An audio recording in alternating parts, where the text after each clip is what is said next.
It started with a headline you might have missed: "Local man sings away the sadness." Thomas Reed's world was silent after his wife Eleanor was gone. Grief made him a ghost in his own home. One rainy evening, he found her dream, an old travel brochure to the Philippines. Maybe he needed to go where the sun was loud and life was bigger than his grief. And so, Thomas Reed decided to leave. He bought a one-way ticket to Manila. His friends thought he was crazy, but Thomas knew he couldn't stay. Staying meant drowning in quiet. He packed a suitcase and a photo of Eleanor, running from grief but maybe towards something new. The moment he landed, Manila overwhelmed him. Heat, street food, laughter, music, everywhere. For the first time in months, he felt awake. He found a guest house in a lively neighborhood where silence was replaced by a city's symphony. He wandered the streets, letting the city guide him. He saw markets, families, and a joy that was contagious. Strangers greeted him with kindness, a balm for his invisible wounds. He was no longer just a shadow, he was part of the world again. One evening he heard music, live, raw, and inviting. It came from a small eatery, Canaan and Karaoke. He didn't know what karaoke was, but he felt a pull. For the first time in a long while, curiosity won over fear. He stepped closer, drawn by the sound. Maybe, just maybe, this was the beginning of something new. The world was calling him to step out of the shadows, and Thomas was ready to answer. Thomas hesitated at the entrance, watching a crowd cheer for a man singing his heart out. Maria, the owner, spotted him. "Come in, sir. Join us." Soon, Thomas was at a table, welcomed like family. He listened as people sang, some off-key, some shy, all celebrated. It wasn't about perfection, it was about sharing. Maria's son Paolo handed him the songbook. "Your turn, Tito Tom." Thomas resisted. "I don't sing," he protested, but the encouragement was relentless and his defenses crumbled. He scanned the list. "Can't Help Falling in Love," Eleanor's favorite. His heart pounded. Singing it felt like betrayal, but the warmth around him gave him courage. He took the microphone, voice trembling. The first notes were shaky, but as he sang, he thought of Eleanor. He wasn't just singing, he was letting his grief out, one note at a time. The room listened, not for skill, but for heart. When he finished, there was a moment of gentle silence.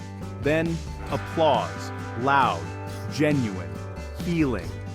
Thomas realized he'd shared his sorrow, and instead of pity, he found acceptance. That night, something shifted. He had found a bridge from loneliness to community. The music had given him a voice again. And, for the first time, he felt a spark of hope. He was no longer just surviving, he was beginning to live. The song wasn't just for Eleanor, it was for himself. And it was only the beginning. That night was the first of many. Thomas became Tito Tom, a regular at Maria's karaoke bar. He learned that in the Philippines, karaoke is more than a pastime. It's how families and friends connect. He stumbled through Tagalog songs, laughed at his mistakes, and taught Beatles tunes in return. He was no longer an outsider. He was part of the family. Meals, laughter, and music filled the hole Eleanor left behind. Healing was slow, but real. The music didn't replace Eleanor, it honored her. Thomas found a new rhythm, a new family, and a new way to remember love. The silence in his heart was replaced by song. He realized family isn't always the one you're born into. Sometimes, it's the one you find in a crowded karaoke bar. The music was his bridge to belonging. He was learning to live again, one song at a time. The world felt bright, and the sun was loud. He was no longer alone. He was home. After 6 months, Thomas knew it was time to return to Canada. This time, he brought more than memories. He brought a Magic Sing karaoke machine, a gift from his Filipino family. The silence of his house greeted him, but he was ready. He transformed his garage, dusted off the workbench, strung up lights, set up the karaoke machine.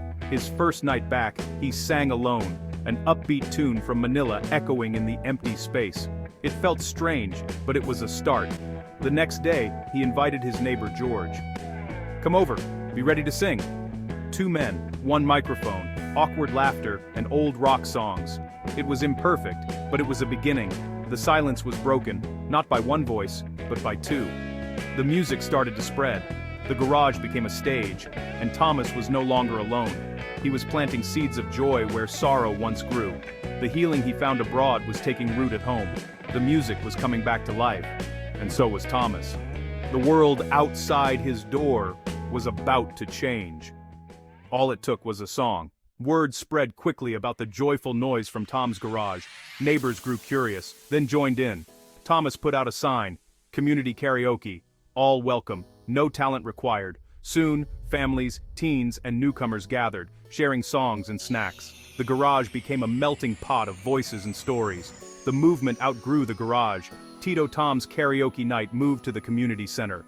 The small TV was replaced by a projector, the sound system upgraded. What began as one man's healing became a town phenomenon. The local paper ran a story, the man who taught our town to sing. But it wasn't just about music, it was about connection. People put down their phones, picked up microphones, and found community. Laughter, applause, and shared vulnerability filled the room. Thomas watched in wonder. He had gone to the Philippines to heal himself. He never imagined he'd bring that healing home. The spark he carried back had become a wildfire of joy. The silence was gone, replaced by a chorus of hope. The music was bigger than him now, and it was just getting started. All because one man dared to sing. As karaoke nights grew, so did their diversity. The local Filipino-Canadian Association joined in, leading to the first Filipino-Canadian Friendship Karaoke Night. The community center was decorated with maple leaves and Filipino suns. The potluck table was a feast of both cultures. The songbook became a bridge. Taylor Swift followed by Kundaman ballads. Tom encouraged everyone to try something new, teaching Tagalog choruses and learning Canadian classics. Music became the universal language. These nights broke down barriers, connecting people who'd never spoken before. Stereotypes melted away under the stage lights. A war veteran and a young nurse sang a duet, age, background, and nationality forgotten. Tom saw the bridge he'd built, melodies connecting his quiet suburb to a noisy street in Manila. Generations and cultures blended, forging a new identity.